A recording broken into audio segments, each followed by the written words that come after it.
傷者被樹幹砸到之後，發生冧樹意外嘅呢條單車冧樹壓死女學生嘅事，冧樹壓死人嘅事件3、2年就發生一宗，係人害樹，樹害人，呢個噩夢我唔希望重複又重複咁發生。私人土地嘅業主對保養自己嘅樹有幾多認識呢？咁你知唔知棵樹係種啲咩？真係唔知喎，棵樹喺邊個？其實棵樹係種啲你哋大廈，屬於我哋大廈，我真係唔知喎。冇收到一個指示，話一定要揾啲咩專業人士去做一個檢查嘅，都係靠嗰5位園丁或者花王啦。政府唔立法，冇樹藝嘅經驗嘅話，就亂咁斬、亂咁鋸，咁我覺得就好唔值得。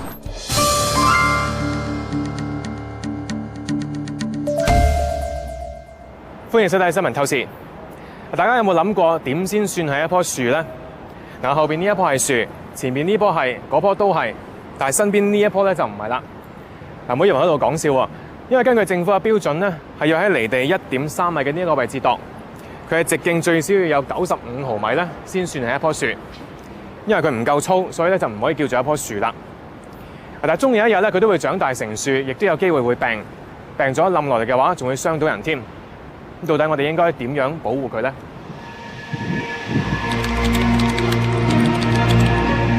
今年打嘅第一個8號風球，政府收到300宗冧樹、斷枝同懷疑危樹報告。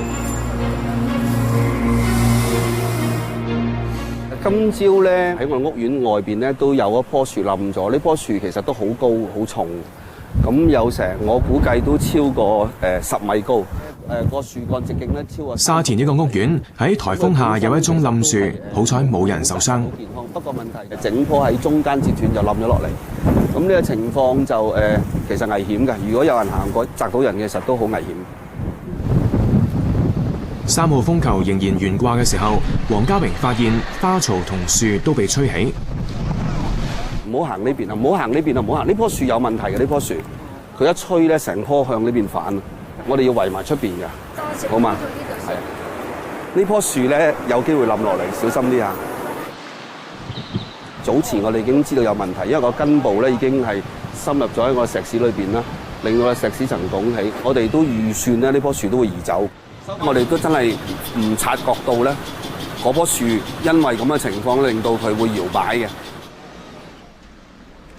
屋苑裏邊仲有其他樹嘅樹根已經穿透咗石屎花槽，深入地面。咁但係有時你明白，始終個颱風嘅季節咧，如果係一啲特大嘅颱風咧，樹木嘅倒塌咧係正常，冇辦法處理得到嘅。10月5號，元朗馬塘路一棵細葉榕倒冧，壓傷咗7個人。冧樹致命嘅事件由08年到而家，平均每2年就發生一次。08年赤柱冧樹壓死咗一個學生，10年沙田圓洲角公園冧樹壓死咗一個踩緊單車嘅工程師，12年大埔林村冧樹壓死咗一個跟車工人。每一次政府嘅反應都係開頭就都幾熱誠，話要搞翻好佢，都要考慮樹木法例啦，要將嗰個管理搞好啦。咁但係之後似乎又好快咧就涼卻咗嘅。呢個噩夢我唔希望重複又重複咁發生。今年噩夢又再發生，羅便臣道一棵印度橡樹倒冧，壓死咗一個孕婦，剖腹之後個 BB 要喺深切治療部留醫。今次倒冧嘅樹係屬於私人屋苑嘅，詹志勇認為樹木倒冧前曾經係俾人唔正確咁樣修剪，令真菌乘虛而入。咁呢個就係嗰個主幹，呢度就截咗頂㗎啦。咁如果你要數傷口比較大嘅咧，就1個、2個、3個、4個、5個，5個大傷口，甩晒皮霉到爛晒㗎啦。整件事咧就係有人有心照顧棵樹，但係咧佢就揾著一間唔識嘅公司去照顧。人害樹，樹害人。目前香港並冇法例規管私人屋苑要請咩人為樹木檢驗或者係修剪。詹志勇認為政府應該盡快立法，逼業主揾啲專業嘅樹藝從業員管理樹木。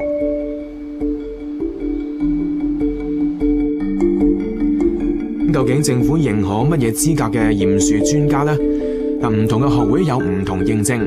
而家香港最多人考嘅係國際樹木學會認證嘅註冊樹藝師，大概有800幾人。而得到樹木風險評估資格嘅就有200人。另外，香港園境師學會所頒發嘅叫做認可樹藝從業員有50人左右。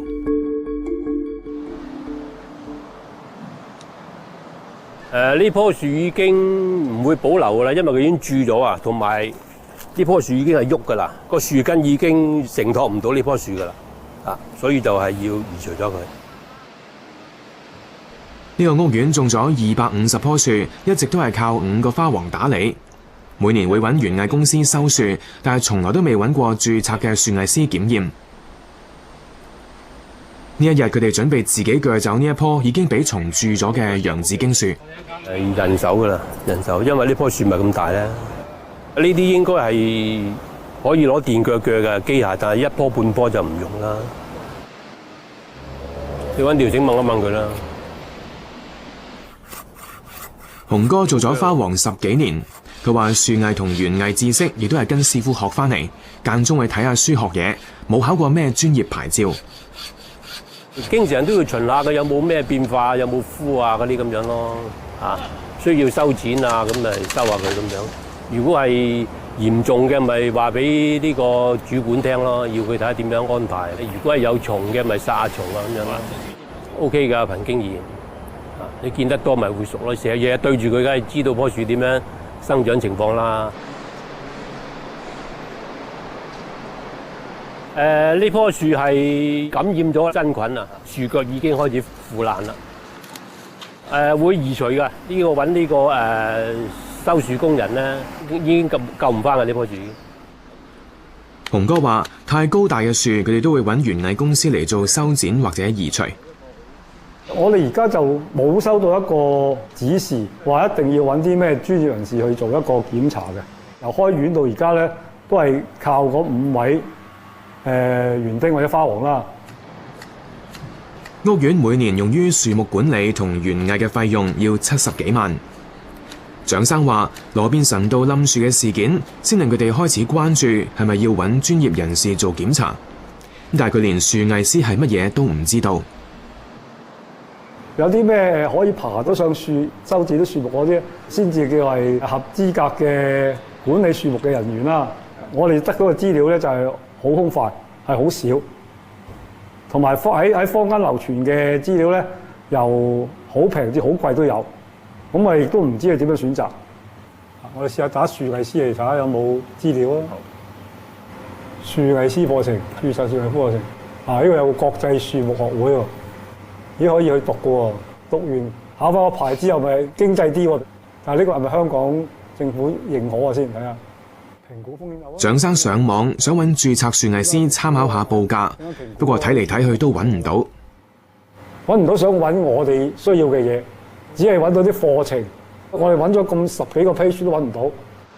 咁業主又分唔分辨到邊個係註冊樹藝師，邊個係樹藝從業員呢？我哋分辨唔到，我哋可以分辨到就只係從我哋報價，譬如我一個開1萬蚊，一個開1000蚊，咁我估計嗰1萬蚊嗰個比較專業啲㗎啦。但係我又唔敢講話1000蚊嗰個冇咁嘅能力喎。我哋屋苑嘅250棵樹，如果流傳坊間話檢查一棵樹1萬蚊，哇！嗰筆數250乘1萬。唔少喎！如果每年呢筆數，真係，我哋法團管理委員會都要考慮下，我哋有冇咁嘅能力去支付呢筆錢先。呢啲橫枝咧都要剪啦。嗱，呢度咧伸咗出去咧，我哋都可能要剪㗎啦呢個位置，因為都啲車經過咧都影響。而家大家睇到咧，呢棵樹係經常有街坊投訴嘅憂慮佢冧落嚟嘅，佢比較近路邊，同埋呢個位置比較狹窄，我哋多街坊行。咁所以你見到我哋咧喺樹旁邊咧都包啲黃色嘅一啲嘅軟墊喺度。呢個屋苑一共有570幾棵樹。4年前開始，每年喺風季雨季之前都會揾註冊樹藝師驗樹。我哋每年檢查咧，大約都係使2萬零蚊嘅啫。咁點解個情況會咁平咧？實際上其實佢做完第一次檢查貴啲之後咧，以後每一年如果我哋自己本身管理啲樹木做得好嘅話咧，佢純粹有個檢查，而啲樹木係健康嘅話咧，收嘅費用唔係好貴。初佢哋只係揾園裏邊嘅8個花王管理樹木，不過4年前屋苑附近嘅圓洲角公園發生咗冧樹致命意外，佢哋先至決定要定期揾註冊樹藝師驗樹，做好樹木記錄。每棵樹咧，我哋都會有翻記錄喺度啦。每年嘅健康個情況咧，亦都有個報告喺度咧。相對嚟講，對我哋花王咧去做維修管理咧，會更加妥當同埋容易咯。黃生話：每年用咗140萬喺樹木管理，但係預防勝於治療，好過到有事嘅時候先要揾樹藝師。下一節我哋揾3個專業人士驗同一棵樹，睇下結果有冇唔同。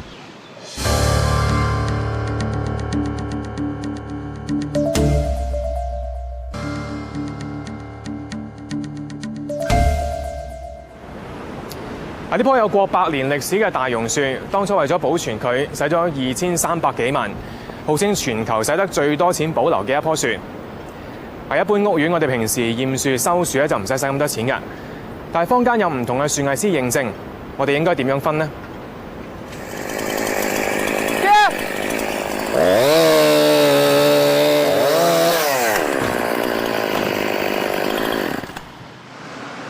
我哋個樹藝師證實咗呢棵樹係真係藝樹啦，由上邊潰爛翻落去下邊嗰個根管度。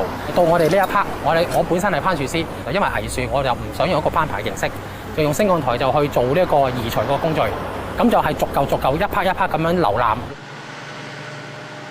呢棵鳳凰木喺起消防局之前已經存在，但到今日已經枯萎到一塊葉都冇。邱成昌話：呢棵樹曾經俾人截頂，削咗樹冠，唔能夠製造養分，更加令細菌入侵。你冇一個監管係話一棵樹係點樣去修剪嘅話，就亂咁斬、亂咁鋸到去，即係俗稱我哋叫 topping 啦，而影響到佢個結構潰爛，嗰啲陪住我哋30-40年或者50-60年嘅樹木，都一路淘汰咯。咁我覺得就好唔值得。邱成昌話：攀樹師係比較前線嘅修樹人員。而樹藝師就係負責驗樹，兩者就好似一文一武，性質完全唔同。做前線嘅樹木工作，安全裝備唔少得。我哋有個護耳塞，之後就護目鏡，咁我可以防止嗰啲碎木咧就會整到自己隻眼。係啊，咁我本身條褲我都係用緊鏈腳褲嚟嘅，嗰個鏈腳一唔小心去到嗰個腳嗰陣時咧，佢都會即刻同你剎停咗佢。過去樹木並冇特定嘅專才打理。9年前，香港引入註冊樹藝師同攀樹師2個認證，考取註冊樹藝師要有3年相關嘅工作經驗。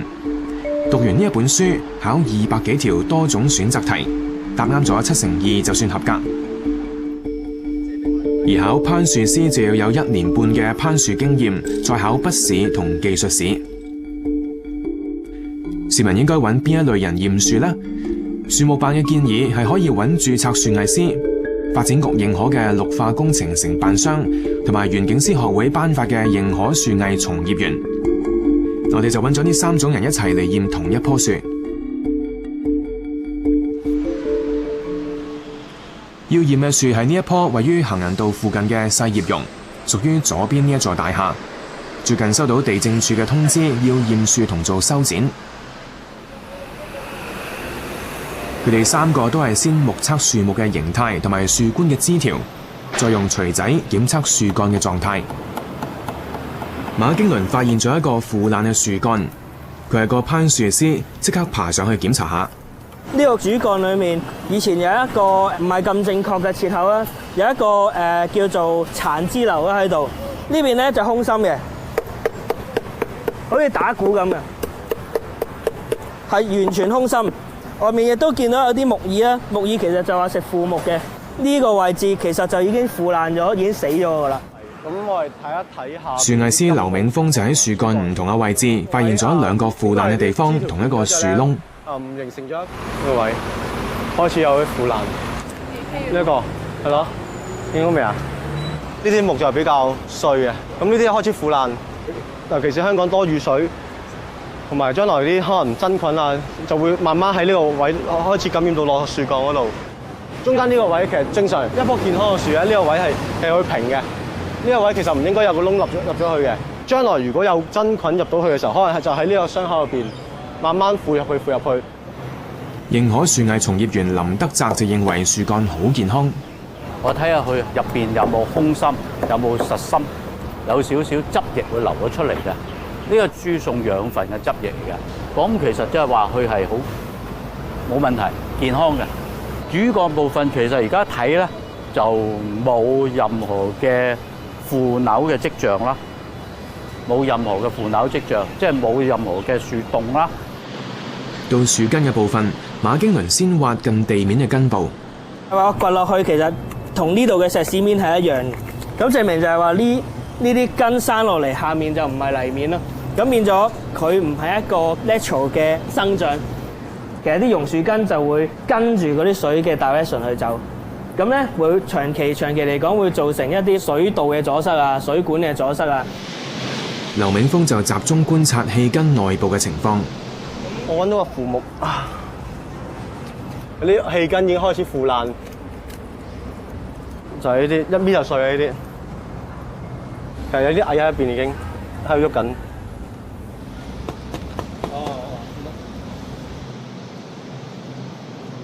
呢新嘅樹根開始生翻出嚟，其實都健康嘅。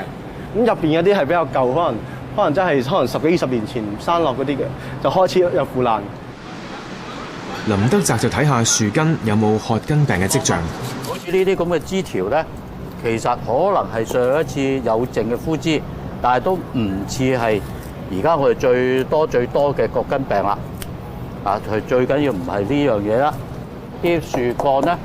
呢啲都係好，啲聲音都好清脆嘅，唔足夠嘅泥土俾呢一棵咁大嘅樹去生，反而擔心呢一啲根咧會唔會走咗去呢埲牆，引致呢埲牆咧俾呢啲根食咗落之後影響呢埲牆嘅結構。根據樹木辦嘅樹木風險評估表，喺危害評估方面，越高分代表越高危，最高12分。佢哋分別俾咗7分、8分同5分，9分以上嘅樹先至要特別注意。同樣係驗樹，佢哋每個嘅收費都唔同。馬經倫收1萬蚊，劉銘峰就一般會係2個樹藝師一齊驗，總共收4000蚊，而林德澤就收2000蚊，最平同最貴嘅差5倍。香港樹藝呢個行業咧，就目前因為冇法例咧，就完全可以話冇規管嘅，好多嘢都比較混淆同埋咧就嗰啲權責啊、資歷啊、認證啊各方面都未入正軌嘅。而家市民咧佢選擇咧佢喺嗰個市場度鬧都唔知鬧到啲乜嘢。詹志勇認為樹藝行業發展未成熟，收費冇標準。市民對市場上唔同嘅認證感到混亂，唔識分。就咁一個商業登記，佢就可以同你接生意展樹咯。政府嘅責任就要規範個行業，規範啲市民，市民就要請正當有資歷嘅人去做呢個樹木管理。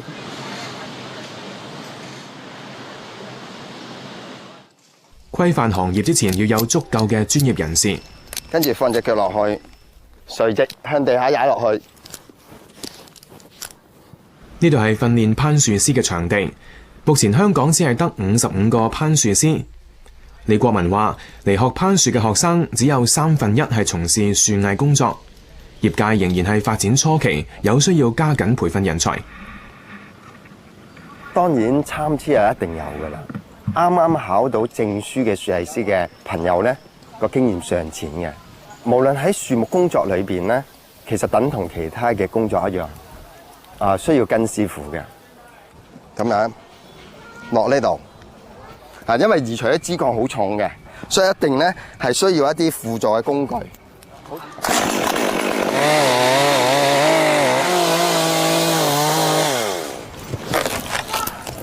如果呢個樹洞大過佢嗰個70%啊咁咧。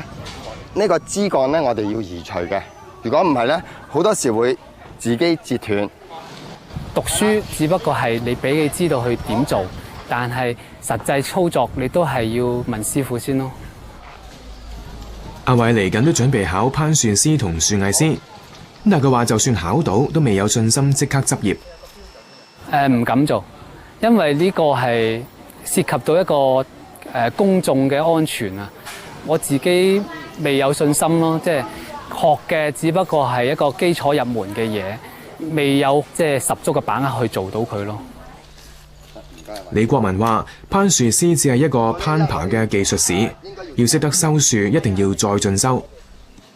要修剪樹木係需要透過訓練同埋經驗，所以一個攀樹證書嘅技術人員呢，其實係要跟1至2年之間，佢先至真正能夠成為一個修剪樹木嘅工人嘅。目前政府認可嘅驗樹牌照總共發咗1000幾個。私人土地係咪要強制驗樹啦，或者係要揾啲專業人士去做啦？我哋嘅態度其實都仍然係開放，但係我哋好謹慎去睇緊呢件事。普通法裏邊咧，其實即係業主咧本身已經要有個責任去管好佢物業裏邊嘅樹木㗎啦。咁如果佢入邊因為疏忽嘅管理啊，導致到事故嘅話，咁佢都要負上呢個法律嘅責任。吳志軍認為要立樹木法規管某一類專業人士先至可以驗樹，係取決於業界有冇足夠嘅人手。咁到底仲要幾多人手先可以考慮立法呢？佢就話未有確實嘅數字。樹木管理呢一個行業裏邊咧，喺香港都係一個初步嘅發展嚟嘅。我哋都係喺度評估緊，仲要培訓多幾多咧？咁樣嚇，先可以令到嗰個供求嘅關係平衡啲咧。天氣熱嘅時候咧，有大樹啊，好遮陰。喺市區種樹的確有唔少嘅好處，至少空氣都可以清新啲。咁但喺樹木為人類帶嚟貢獻嘅同時，我哋又係咪應該花多啲心思去正視佢哋面對嘅問題呢？今集時間差唔多，我哋下星期同一時間見。